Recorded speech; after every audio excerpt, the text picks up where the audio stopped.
भारत में कला और कलाकार की संवेदनशीलता को हमेशा सराहा गया है और शायद इसीलिए दस्तकार, हस्तशिल्पकार, बुनकर, कारीगर आज भी अपनी हाथ की लकीरों पर विश्वास करते हैं। उनसे अपने भाग्य की लकीरों को जोड़ते हैं, बल्कि अपनी जगह के साथ देश का नाम भी विश्व के पटल पर सितारा सा चमकाते हैं। आज उसी चमक की खोज में चलते हैं मध्य प्रदेश के भोपाल में। भोपाल मध्य प्रदेश की राजधानी है। इसे झीलों की नगरी भी कहा जाता है। भोपाल में ही भारतीय वन अनुसंधान एवं प्रबंधन संस्थान भी है, जो भारत में वन प्रबंधन का एकमात्र संस्थान है। इकोलॉजिकल पार्क ही 470 हेक्टेयर का एरिया है, पूरा फेंसिंग कवर्ड है। इसमें प्लांटेशन भी हैं और इस पार्क में पूरा आंवला वगैरह वॉकिंग ट्रेल घूमने के लिए भी है। नक्षत्र वन भी है यहाँ पे, 10 मूल वृक्षारोपण भी है आगे। और अभी ये बेम्बू सेटम का नया प्रोजेक्ट इसमें है। बेम्बू के लिए ये 20 हेक्टेयर में 200 स्पेसीज लगाने का प्रस्ताव है, तो धीरे धीरे 2-3 साल में इसको कवर करना है। अभी 57 प्रजाति हमने लगा दी है और अभी कुछ प्रजातियाँ जो रखी है हमारे पास, ये अभी लगाना है। जितनी प्रजातियाँ हैं उसको एक ही जगह पे दिखाने का कि इतनी प्रजातियों के बास यहाँ हैं।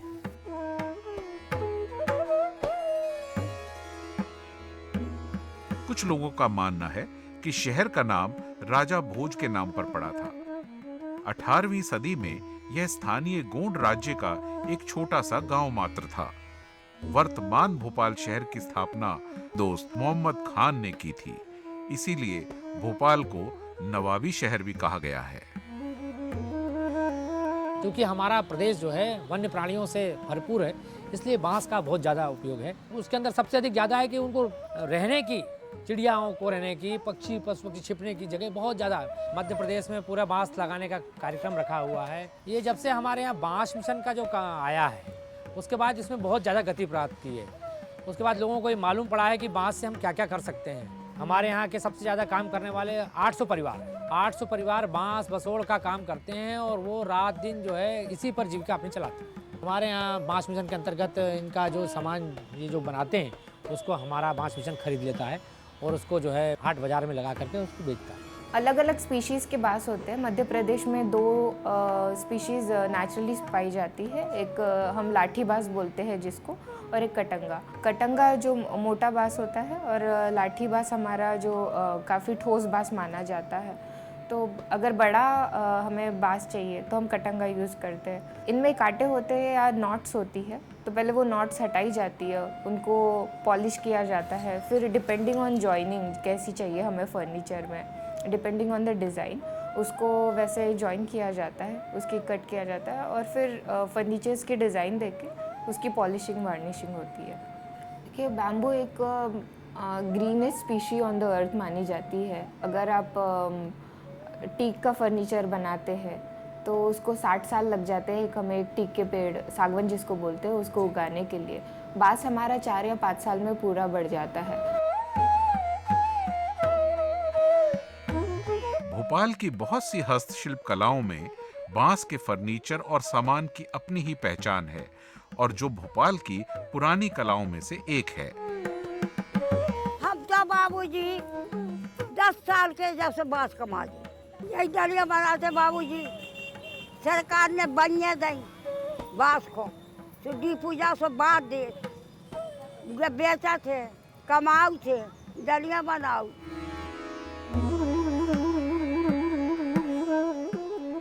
ये 40 साल से बांस का काम करते साहब। 3 बउए हैं, हमारी डुकरिया है और 3 लड़का हैं, सब यही बांसई का काम करते हैं साहब।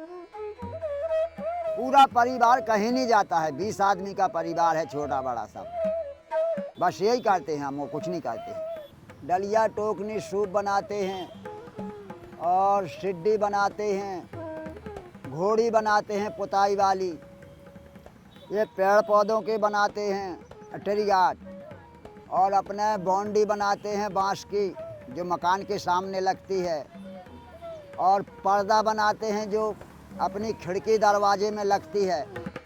किसी भी देश के विकास में वहां के हस्तशिल्पियों का एक बड़ा योगदान होता है, जो एक तरफ तो हमें हमारी जड़ों से जोड़े रखता है और दूसरी तरफ आर्थिक विकास का ग्राफ तय करने में भी महत्वपूर्ण भूमिका निभाता है। बस इसके लिए जरूरत होती है एक सच्ची और संवेदनशील पहल की, प्रयास की। हम सब यहाँ के आए, बहू बन के आए, जब से यहाँ काम कर रहे हैं, तो मायके में नहीं करते थे, नहीं सोचा था, फिर अब करना ही पड़ेगा, मजबूरी है। अब जब अपने सामने आए तो करना ही पड़ेगा, ये अपना मजबूरी भी है, काम है, अपना रोजगारी है, और नहीं करे तो कहाँ से पेट पालेंगे, बच्चों को कहाँ से खिलाएंगे। घर में काम करो 8-9 बजे तक, 10 बज जाता है काम करते करते, फिर बाहर निकलो 6 बजे तक ये काम हो जाता है, बास का फिर उठो, फिर झाड़ झटक करो, फिर घर में काम करो, खाना पकाओ, यही काम है। सुबह शाम उठो, 2 पैसा बचाना चाहो तो नहीं बचता, कहाँ से बचेंगे, परिवार के इसमें बचता नहीं। बांस का काम है, बांस के शिल्पकार हम माने जाते हैं, जो बांस का जो भी माने उत्पादन बनेगा। सरकार से हमारी यही रिक्वेस्ट है, विनती है कि हमारे समाज के लिए कुछ ऐसा माना करे कि तो नौकरी चाकरी नहीं है, तो हम लोगों को महीने में जो बांस के करने वाले हैं उनको अगर महीने से रख ले तो और बेहतर रहेगा। और बना के खरीदारी नहीं हो पाती तो हम लोग कहाँ बेचेंगे, क्या करेंगे सर। हम इच्छा तो रखते हैं सर कि अच्छी प्रॉफिट होता रहे, बच्चे पलते रहे, अपने बच्चों का पालन पोषण करते रहे, सही साट अपना जहाँ तक जितने आगे पहुँच जाओ उतने आगे तक पहुँच सकते सर। वो मेहनत के ऊपर है सर, जितनी मेहनत करेंगे उतनी तो फल मिलेगा सर। हमारा हस्तशिल्प एक माध्यम है हम सबको एक दूसरे से जोड़ने का और एक सूत्र में बांधने का, और यही काम करते हैं हमारे हस्तशिल्पी, दस्तकार, बुनकर और कारीगर।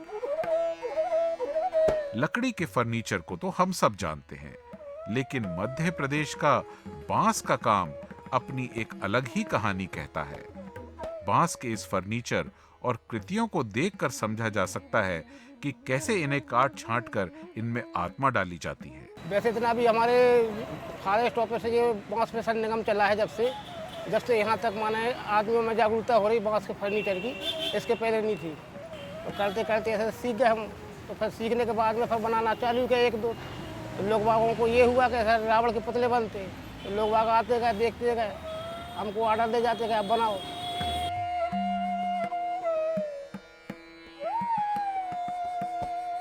जब तो सर ऐसा होता है कि हमारे हिंदू धर्म संस्कृति के हिसाब से अच्छा लगता है कि सच्चाई की बजाय और बुराई की अंत हो रहा है, इस हिसाब से अच्छा लगता है। मेहनत करते थोड़ा बहुत दुख तो होता है यार, कहते सब पर बनाते रहे, लेकिन अपनी जो हिंदू धर्म की संस्कृति है उसको तो अपन को जीवित रखना है ना सर। अब सब डलियाँ बनाओ, टोकनी बनाओ, बेचते हैं, और वही में अपना पेट चलाओ। मोल भी लेते 100 को, 40 को, 100 को, 50 को, 30 को, रोड पर ले जाते हैं, बेचते हैं। अब जो बैठे ही तो हैं रोड पे, डलियाँ ले गए, बांस ले गए, कोई डिजाइन बनवा रहा, कोई जाफरी बनवा रहा, कोई कछू बनवा रहा, तो बनाते हैं। कारीगरी के इस हुनर के सच को महसूस करने और उसे अभिव्यक्त करने के लिए जो रस रसाव चाहिए, वो तो मन की गहराइयों से ही महसूस किया जा सकता है।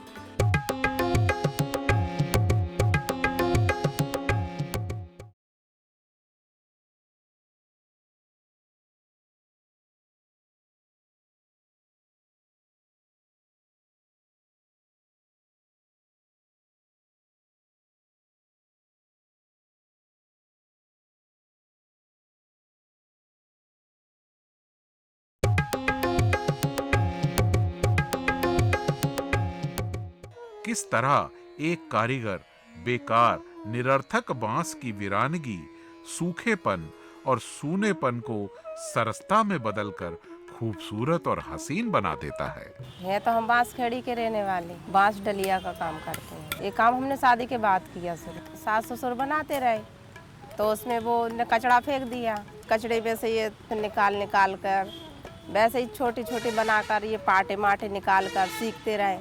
उनका बांस भी खराब किया, कुछ उनकी बांस भी उठा के किए, ऐसे सीखा थोड़े थोड़े करके।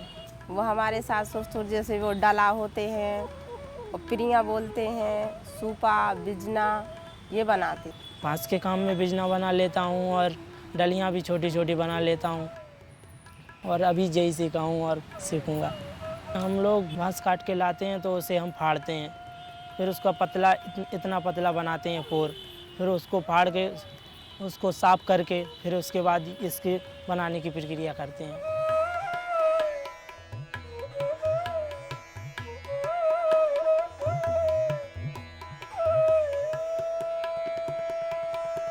बांस की उपज प्राकृतिक रूप से अधिक है, परंतु इसे नर्सरी में आर्थिक स्वावलंबन के लिए उगाया भी जाता है।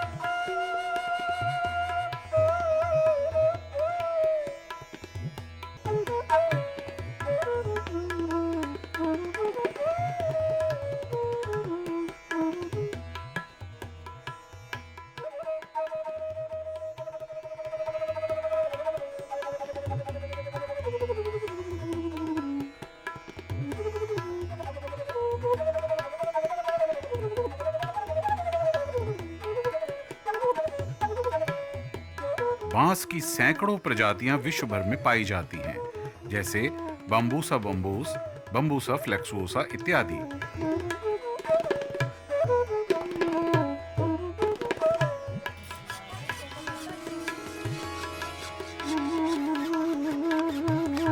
बांस को काटकर, छीलकर, एक उपयोगी आकार में ढालकर और उन्हें एक दूसरे से जोड़कर तैयार होती है हर कृति, जो एक जीता जागता सबूत होती है इन कारीगरों की असीम क्षमता, कुशलता की।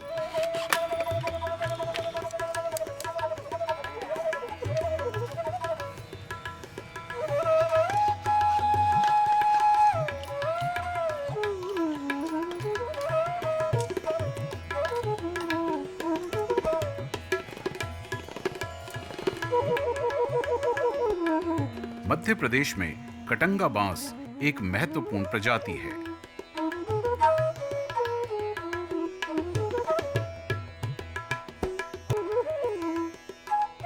इनको एक सूत्र में बांधकर एक अलग ही अर्थ, अनुभूति और एहसास भरते हैं ये हुनरमंद हाथ।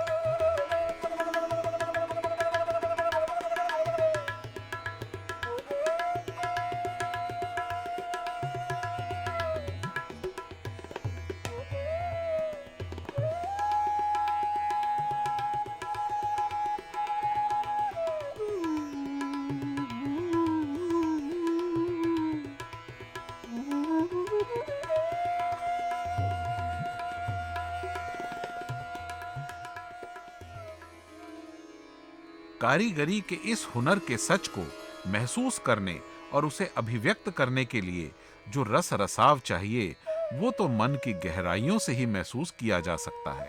और यहाँ जरूरत है हमारी पहल की, एक आम आदमी के जुड़ाव की। कहना चाहते हैं ना कि जो छोटी छोटी डलियां हैं थोड़े से महंगे भाव में खरीदें, बांस भी हैं वो भी थोड़े महंगे भाव में खरीदें, और जैसे ये सुपर डलिया है और भी वगैरह है तो थोड़े ज़्यादा भाव में खरीदें, इससे हमें भी आमदनी होगी।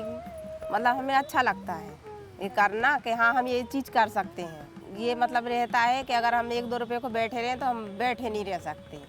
इतना रहता है कि हम ये कर लेते हैं तो इसमें अपना खर्च कर लेते हैं। लिटिल बाय लिटिल पब्लिक भी हमारी जान रही है कि नहीं, बैम्बू के भी उतना ही एप्लीकेशंस है। और जो मिसकंसेप्शन था कि बांस से बना जो फर्नीचर होता है या बांस से बना जो अलग अलग छोटे छोटे सामान होते हैं वो शायद इतने टिकाऊ नहीं है या उतने डिज़ाइंस में नहीं आते, तो ये मिसकंसेप्शंस दूर होते जा रहे हैं।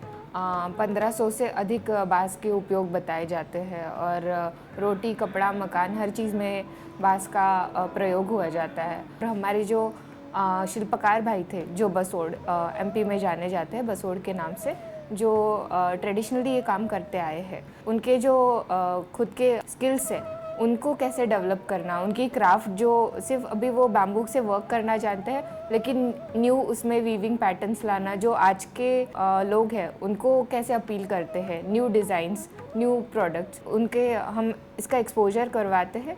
और इसी एरिया में ट्रेनिंग्स हमने ऑर्गेनाइज की है।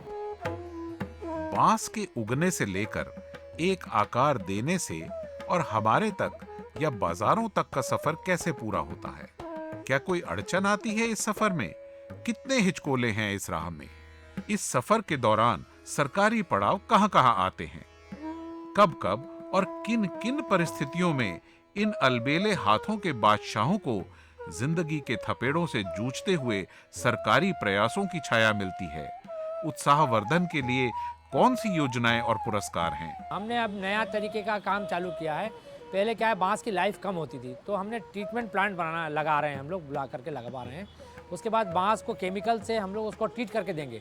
ट्रीट करने के बाद ना उसमें घुन लगेगा, ना ताड़ा लगेगा, ना ख़राब होने की उसकी मतलब जो जहाँ 3 साल चलता था वहाँ वो 5 साल, 6 साल, 7 साल तक चलेगा। और जो बांस का काम है वो मनुष्य के से जुड़ा हुआ बांस होता है, और आपके जीवित होने पर मतलब अगर बच्चा पैदा होता है तब बांस का पालना, बांस का सब कुछ, बांस का लाठी सब, बांस जब यहाँ तक कि आखिरी दम तक बांस अपने साथ देता है।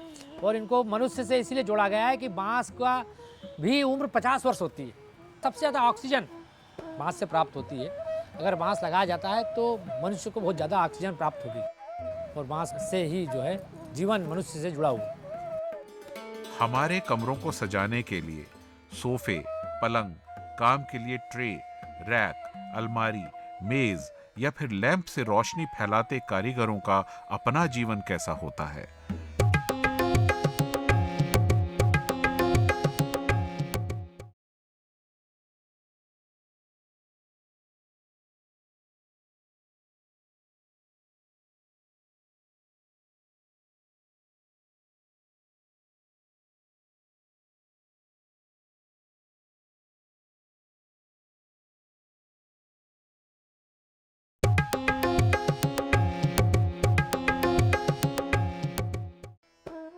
बांस के साथ कारीगरी करते इन कारीगरों के काम को करवाने में, फिर उस बने माल को बाजार तक पहुंचाने में कितने और कैसे अवरोध पार करने पड़ते हैं। अब एक डलिया में तो 1 आध घंटा लग जाता है। फाड़ो बांस, फिर छीलो, फिर सफाई का छीलना पड़ता है, फिर बनाओ, तो समय तो लगता ही है।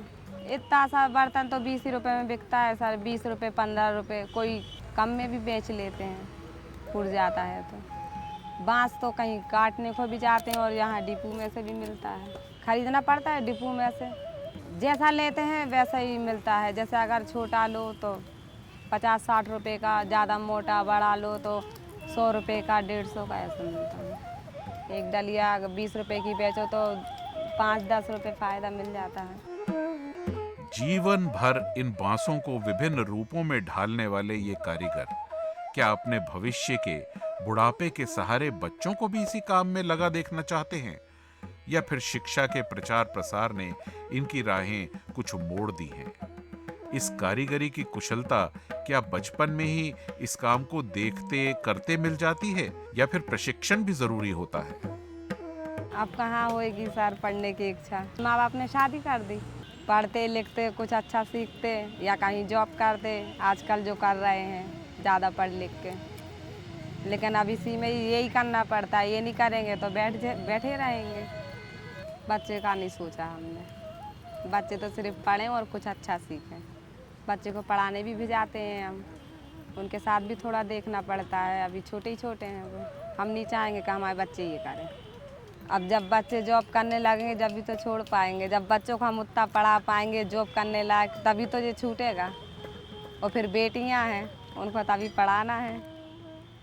जब भी देखो किस्मत में क्या लिखा है आगे, कुछ कह नहीं सकते। प्रदर्शनी जाते हैं, प्रदर्शनी में हमारा चीज़ भी जाती है, छोटी सुपड़ी बनती हैं वो भी जाती हैं, छोटी छोटी डलियाँ भी जाती हैं, और भी कई आइटम जाते हैं प्रदर्शनी में रखते हैं।